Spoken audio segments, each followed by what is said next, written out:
Irmãos, vamos voltar novamente ao Sermão do Monte, Mateus capítulo 5.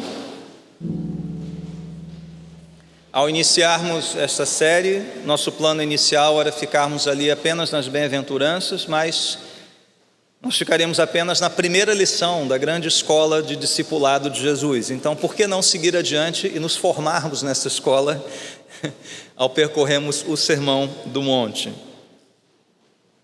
Então nós vamos ler os versos 13 a 16 nesta manhã, meditar brevemente sobre eles. Então Mateus capítulo 5, versos 13 a 16, diz assim a palavra do Senhor: Vocês são o sal da terra, mas se o sal perder o seu sabor, como restaurá-lo? Não servirá para nada, exceto para ser jogado fora e pisado pelos homens. Vocês são a luz do mundo. Não se pode esconder uma cidade construída sobre um monte, e também ninguém acende uma candeia e a coloca debaixo de uma vasilha. Ao contrário, coloca-a no lugar apropriado, e assim ilumina a todos os que estão na casa. Assim brilhe a luz de vocês diante dos homens, para que vejam as suas boas obras e glorifiquem ao Pai de vocês, que está nos céus. Amém. E Deus nos abençoe nesta breve meditação. Quem é o cristão? Foi a primeira pergunta que nós fizemos ao entrar nessa escola do discipulado de Jesus. O cristão é aquele que tem o seu coração transformado por Deus e que agora tem a sua conduta transformada, os seus pensamentos e emoções transformados por Deus, por meio do Espírito Santo, e reflete, portanto, o caráter do seu Senhor, Jesus Cristo. E qual é o retrato desse cristão? Com o que ele se parece? Como podemos descrevê-lo? As bem-aventuranças o descrevem, porque elas descrevem, em primeiro lugar, a Cristo, o Senhor Jesus, com quem o cristão deve se parecer. E como este mundo reage aos cristãos? Perseguindo-os. Foi assim que Jesus encerrou as bem-aventuranças, algo aparentemente fora ali de contexto, meio fora da curva, mas não. Sim, os bem-aventurados, os realmente felizes, os humildes, pobres de espírito, misericordiosos, aqueles que têm fome e sede de justiça, sofrerão uma reação adversa do mundo em que vivem. Serão, de fato, perseguidos por causa de Jesus. Se esta é a resposta deste mundo a nós, como nós podemos, então, abençoar este mundo? Que impacto o cristão causa neste mundo para a glória de Deus? Se o mundo reage contra nós, nos perseguindo, qual será a nossa resposta? Qual será a nossa réplica? Qual será o nosso contragolpe? Os bem-aventurados não seriam pessoas talvez muito frágeis para realizar algo de peso, de valor neste mundo? Bom, Jesus não pensava assim, tampouco nós devemos pensar assim. Jesus entendia que o cristão, ele não é alguém pobre em espírito, humilde, misericordioso, tem fome e sede de justiça, e tudo isso num estado de isolamento total. Não. Na sua oração sacerdotal, antes da sua paixão e morte, ele orou ao Deus Pai, dizendo: Pai, não os tires do mundo, mas livre-os do mal. Então Jesus reconhece que nós somos bem-aventurados e espelhamos o seu caráter exatamente no meio deste mundo que reage contra o cristão, perseguindo o cristão. A fim de ilustrar essa influência dos crentes no mundo, Jesus então vai usar duas metáforas que aqui estão diante de nós. Essas duas metáforas trazem dois elementos imprescindíveis à cultura, à vida do mundo antigo: o sal e a luz.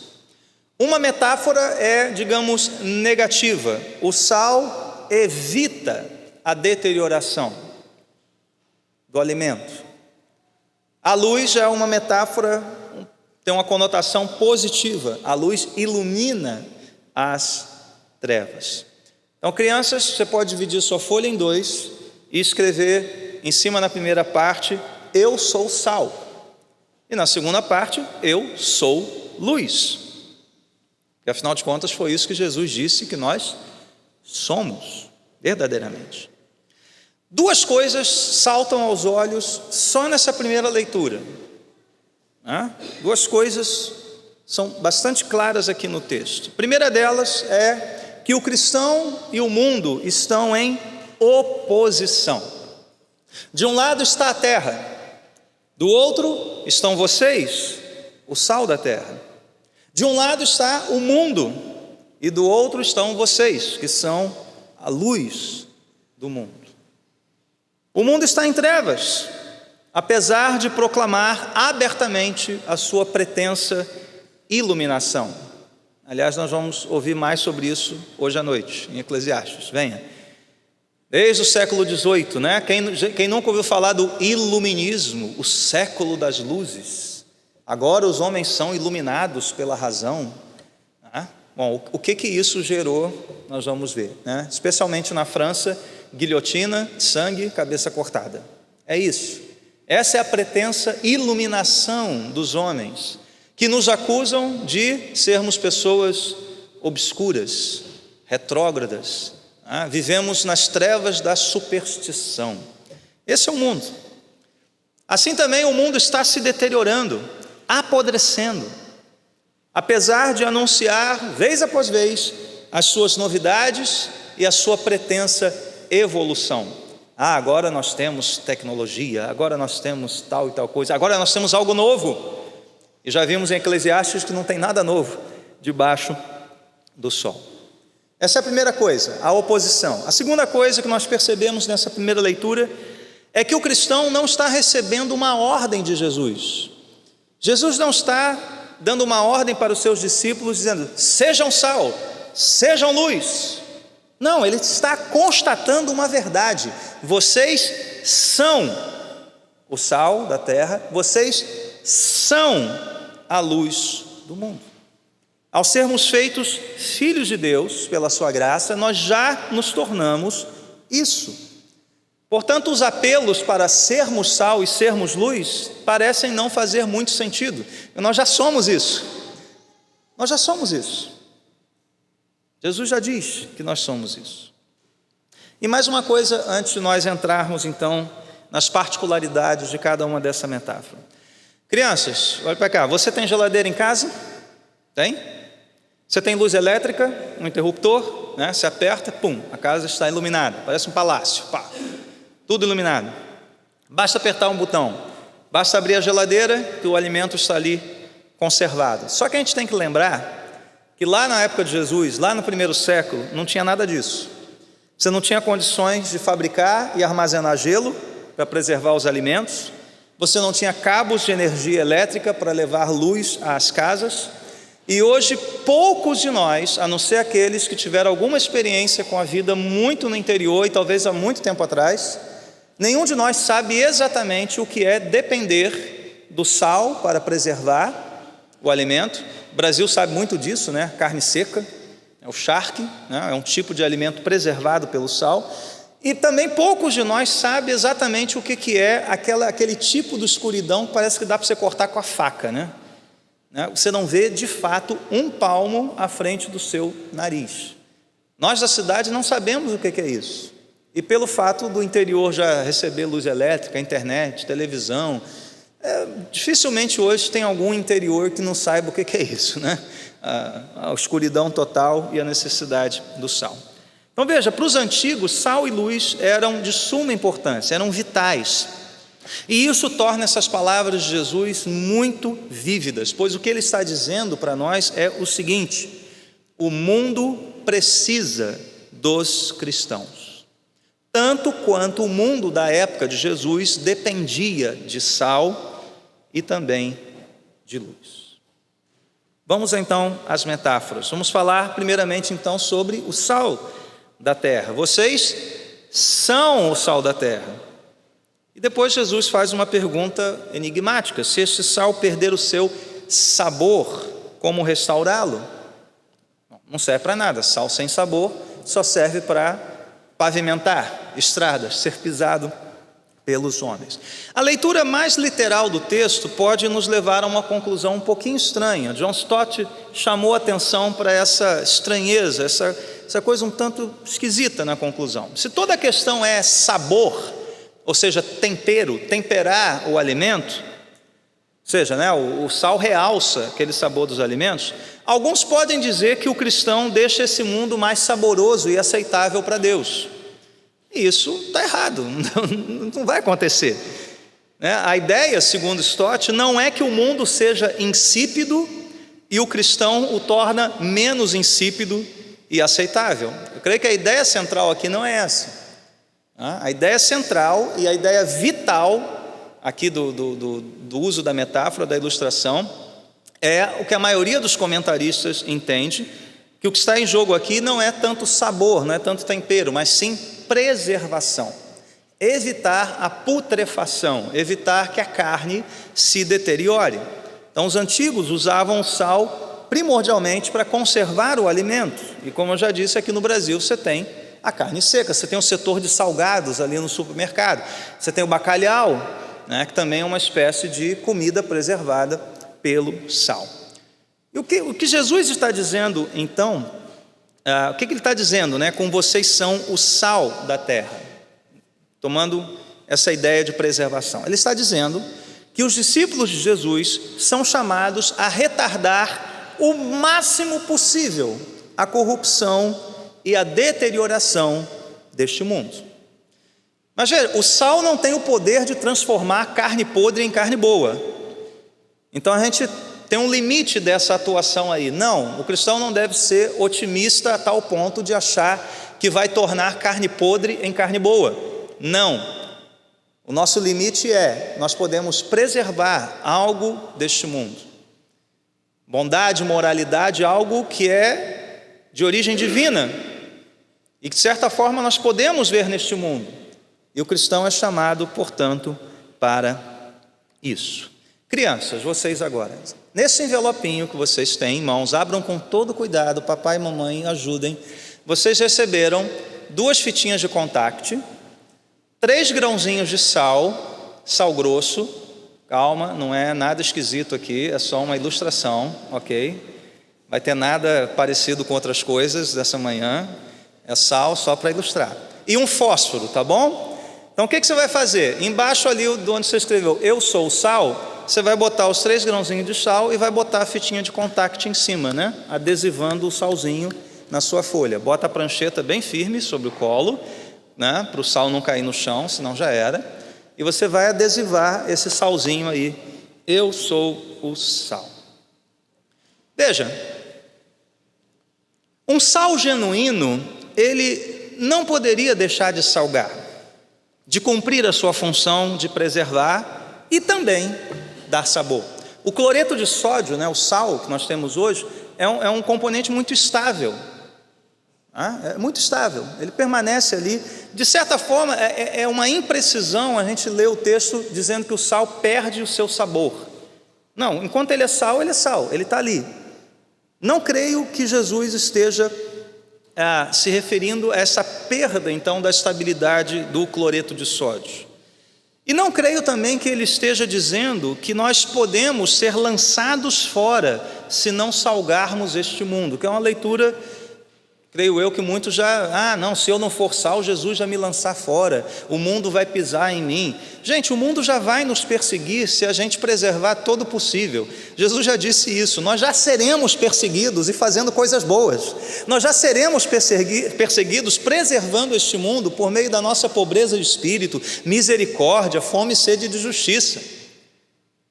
Entendeu? A reação já vai ser essa. E Jesus já disse que aquele que o Pai deu a ele jamais lançará fora. Veja, se nós já somos esse sal, é sinal que nós somos filhos de Deus. Nós não podemos nos tornar um não sal.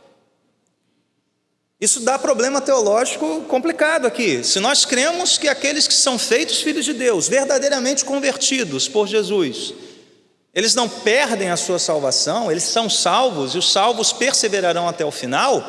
Se nós somos sal, nós não podemos nos tornar um não sal. Nós não podemos nos tornar algo que é impuro e inútil, e Jesus não vai nos lançar fora. Então não é isso que ele está dizendo aqui. A imagem do sal descartado e pisado não se refere a cristãos genuínos. Ele nunca vai fazer isso conosco.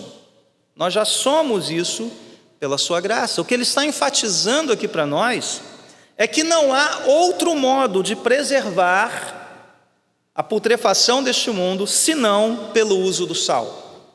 E se não for sal verdadeiro, mas se só for impureza, aí sim, essas impurezas de nada servem a não ser para serem lançadas fora. E no mundo antigo, gente, a impureza e o sal de verdade eram muito parecidos a olho nu. Você tinha um pó meio branco, meio esquisito ali, porque o sal era colhido no Mar Morto, né? Não tinha refinaria de sal. Não era esse pozinho bonitinho, né, que a gente tem hoje na cozinha, não. Era um sal bruto. Então, o reconhecimento do sal verdadeiro e daquilo que é só impureza era difícil. A impureza, que era o sal adulterado, o sal enganoso, esse era lançado fora. Mas o sal, por ser sal, ele já tem o seu efeito no mundo. Portanto, o que Jesus está fazendo aqui é trabalhar com hipóteses improváveis. Qual é o improvável aqui? O improvável, o impossível, é que um cristão verdadeiro deixe de ser sal. Isso é impossível. Isso vai ficar mais claro na metáfora da luz. Jesus está trabalhando aqui com duas impossibilidades. É impossível quem é sal verdadeiro deixar de salgar. Impossível. Se não está salgando, é porque é impureza. Portanto, não é um cristão verdadeiro. Não foi convertido. Esse sim, os homens vão lançar fora. Cristo vai lançar fora. Esses sim, não servirão para nada neste mundo. Não servirão para retardar a putrefação deste mundo. Então, se nós formos verdadeiramente cristãos, nós já somos sal, nós não precisamos pedir para nos tornarmos sal, e uma vez que somos sal, já temos o efeito neste mundo. E aí perguntamos, qual é a salinidade do cristão? Tudo aquilo que Jesus já falou antes. É o seu caráter bem-aventurado, a sua semelhança com Jesus Cristo. Eu sei que vocês já ouviram também aquela coisa do sal fora do saleiro, né? Também não acho que Jesus tenha isso em mente não, porque não sei nem se tinha saleiro como a gente tem na nossa época. E quando você fala assim, seja sal fora do saleiro, você passa pela sua cabeça que o sal por vontade própria saia do saleiro para fazer alguma coisa? Não. Parece que a ideia, apesar de ser muito apelativa, né? Temos que ser sal fora do saleiro. Eu acho que não é isso que está no texto. Sinceramente, eu acho que não é por aí. Tá? Então não vejo uma advertência para a gente não se esconder no saleiro. Tá? Bom, vamos voltar para o contexto antigo então. O que Jesus estava dizendo? Novamente, se somos sal, temos o poder de preservar. E este poder de preservar este mundo da putrefação, do apodrecimento, é o nosso caráter bem-aventurado. E veja, ainda que esta semelhança com Cristo não seja perfeita, tal qual o sal na época de Jesus não era puro 100%, não era. Ainda assim, o cristão tem esse poder de retardar o apodrecimento deste mundo. O sal na época de Jesus vinha com impureza e tudo, mas já cumpriu o seu papel de preservar o peixe, a carne, o que quer que seja. Então veja, a imperfeição do nosso caráter bem-aventurado não anula a possibilidade de nós retardarmos a putrefação. Talvez nós não preservemos tanto quanto gostaríamos e talvez não preservemos o tanto quanto seria possível preservar neste mundo. Irmãos, se este mundo está se deteriorando cada vez mais, e acho que ninguém duvida disso, não é verdade? Talvez seja porque muitos que se dizem cristãos, e já deveriam então ser sal, na verdade não passam de pó branco falsificado, impureza que não salga e não preserva, não são convertidos. E o pastor Mark Dever, ele diz que falsas conversões são o suicídio da igreja. Então, nosso ponto de reflexão nesta manhã não é: você está salgando, você está fora do saleiro? Não. A pergunta nesta manhã é: você é um cristão verdadeiro, convertido? Se você diz sim, você já é sal. Se você não for, você é impureza. E lá no último dia, é Jesus quem vai te lançar fora. A questão aqui são falsas conversões. E se o mundo está apodrecendo cada vez mais, é porque a igreja está produzindo falsos convertidos, falsos cristãos, gente que não é sal deste mundo, mas parece ser a tigela de mel desse mundo, só quer adoçar o mundo e não preservar o mundo. Se somos cristãos, somos sal. E o evangelho verdadeiro, que é o que transforma, ele pode arder como um sal na ferida. A mensagem verdadeira pode arder muito, como o sal na ferida. Então é isso que nós devemos pregar a cada dia. Crianças, escrevam debaixo do seu salzinho: eu sou sal, está em cima, né? Para não deixar o mundo apodrecer. Isso vale para os adultos também. A segunda metáfora, ela é um pouquinho mais extensa, mas muito do que já falamos serve para entendermos o que Jesus está dizendo com vocês são a luz do mundo. Sabemos que Jesus se apresentou como sendo a luz, com L maiúsculo. Mas aqui ele diz também que nós somos luzes deste mundo, luzes que refletem a fonte de toda a luz, que é o Senhor Jesus. E novamente, por nós vivermos numa época de luz abundante, e mesmo quando falta luz, você ainda consegue enxergar alguma coisa, porque a cidade, o restante da cidade está iluminado. Nós não sabemos o que é aquela escuridão total. Então nós não sabemos qual a importância de uma cidade sobre um monte e de uma pequena candeia dentro de uma casa. A gente perde um pouquinho da força dessa imagem. Mas imagina comigo, né, essa época em que não tinha nada. E de repente, a quilômetros de distância, você percebe uma certa luminosidade no ar. E você avista um pequeno farol, uma cidade sobre um monte.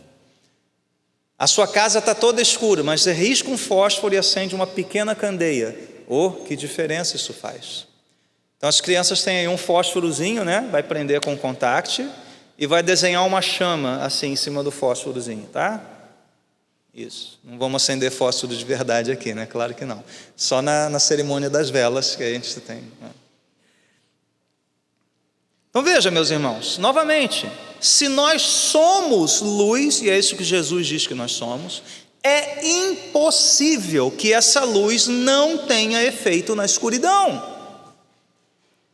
Tanto quanto é impossível esconder uma cidade construída sobre a montanha. Tanto quanto é impossível que alguém coloque a candeia, né, no lugar certo e ela não ilumine a casa. Ou pensando ao contrário, tanto quanto é impossível, inimaginável, insano, tolo, estúpido, alguém acender a candeia e esconder debaixo da vasilha. Você já viu alguém fazer isso? É maluco.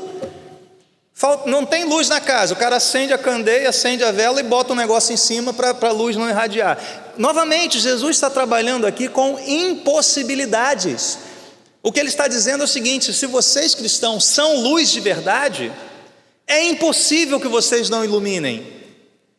Tanto quanto é impossível não avistar a cidade ao longe na montanha. Tanto quanto é impossível, se você estiver perto de uma cidade iluminada, tudo ao seu redor não ser iluminado. Tanto quanto é impossível, inimaginável, alguém acender a vela e botar uma vasilha em cima, ou esconder isso debaixo da cama. É impossível. Esse é o ponto de Jesus aqui. E veja, se a salinidade do cristão é o seu caráter bem-aventurado, qual é a luz do cristão? Jesus responde no verso 16: as nossas boas obras, as nossas ações, elas serão vistas, tanto quanto a cidade, tanto quanto a candeia. E o que são essas boas obras? É toda e qualquer manifestação externa e visível da sua fé. Qualquer coisa que você faça como fruto da sua fé em Jesus Cristo, da sua dependência de Deus, do seu amor por Ele. E mais uma vez eu digo e reforço isso nessa manhã: é impossível que um cristão verdadeiro, que já é luz do mundo, deixe de realizar boas obras. Sabe por quê? Paulo respondeu para nós: Deus já as preparou de antemão para nós as praticarmos. Se nós fomos eleitos por Deus na eternidade, salvo por Deus no tempo e no espaço, e Deus já preparou obras para nós realizarmos, é impossível que um cristão não pratique essas obras. Portanto, é impossível que ele não ilumine o mundo em trevas ao seu redor. Então veja, se não há boas obras, não há fé verdadeira. Novamente estamos aqui falando sobre falsos convertidos. Se não há boas obras, não há fé verdadeira, não há fé genuína. Assim como se não há salinidade, não há caráter transformado, não há conversão. E qual é o fim das nossas boas obras? Para que o cristão pratica boas obras? Jesus responde: para que o mundo veja e glorifique ao Pai que está nos céus. Então, crianças, embaixo do seu fósforozinho, escreva: você já escreveu, eu sou luz, né? Agora complete a frase: para iluminar o mundo. Concluindo, meus irmãos, a mensagem de Jesus para nós essa manhã, quero lembrar que há uma diferença fundamental e radical entre o cristão e o mundo. Portanto, quanto mais distintos do mundo nós formos, mais salgado e iluminado o mundo será. O que me leva a uma outra conclusão: a maior tolice da igreja contemporânea hoje é querer se parecer com o mundo, é querer agradar o mundo, é querer usar as categorias de pensamento do mundo, é querer até mesmo adornar o seu espaço de culto como o mundo. Isso é uma tolice, é uma estupidez, tão estúpido quanto é acender a vela e botar debaixo da cama. A influência da igreja e do cristão nesse mundo está diretamente ligada ao quanto ele é diferente desse mundo. Segundo ponto, nós não podemos dividir a nossa ação nesse mundo. Jesus diz que nós somos sal e luz. Caráter e obras andam sempre juntas, como andaram em Cristo Jesus, como andaram nele, o nosso Senhor. O seu caráter santo, bem-aventurado, mas também as suas obras para abençoar o mundo em trevas. Aquele que foi capaz de curar 10 leprosos e só um entender a boa obra, não importava. Jesus estava ali para glorificar ao Pai e fazer a vontade do Pai. E por fim, meus irmãos, poucas coisas são tão importantes para o cristão como esta: compreender o quanto este mundo apodrece rapidamente e o quanto ele está em trevas. Você tem consciência disso? Por mais que ele se apresente a você com tantas opções de tecnologia, com alguma beleza, com alguma ordem, com coisas muito legais de serem feitas, há uma aparente evolução em tantas áreas do mundo, mas será que você tem consciência de que essas pessoas estão em trevas, estão apodrecendo? Por meio de que critério você tem avaliado este mundo? Quando você vê alguém prosperar, algo bom, você diz: olha só que maravilha, Deus deve estar com essa pessoa. Será? Qual é o critério de avaliação deste mundo? Jesus é categórico aqui: é um mundo podre e em processo de apodrecimento, é um mundo em trevas, em densa escuridão. E novamente a gente se pergunta: se a igreja não está salgando e iluminando, é porque a igreja está produzindo falsos cristãos, falsos convertidos, gente que é impureza, gente que é vela escondida debaixo da cama. Se você é um cristão, você já tem efeito nesse mundo, você já é sal, você já é luz. Esse mundo, irmãos, caminha para ser um lugar cada vez mais tóxico.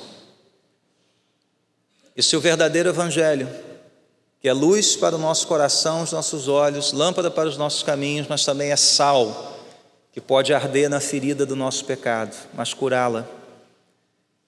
Esse evangelho é quem vai retardar o apodrecimento deste mundo e vai iluminar este mundo. É isso que nós devemos pregar e viver. E a imagem da cruz centraliza tudo isso. Foi Paulo quem disse: longe de mim me gloriar em qualquer outra coisa, senão na cruz de Cristo, por meio da qual eu estou morto para esse mundo. Eu não participo das trevas e nem da putrefação dele, mas eu, como sal, preservo, que Deus quer que preserve, como luz eu ilumino. A cruz diferencia, a cruz é o divisor, a cruz é o caminho. Quanto você tem se lançado aos pés da cruz do Senhor, pedindo para que isso se torne verdade, verdade plena na vida da igreja? Vamos orar por isso então nesta manhã. Deus e Pai, nós oramos como igreja, pela igreja. Se o que vemos neste mundo, de fato vemos cada vez mais um mundo podre, vil, escuro,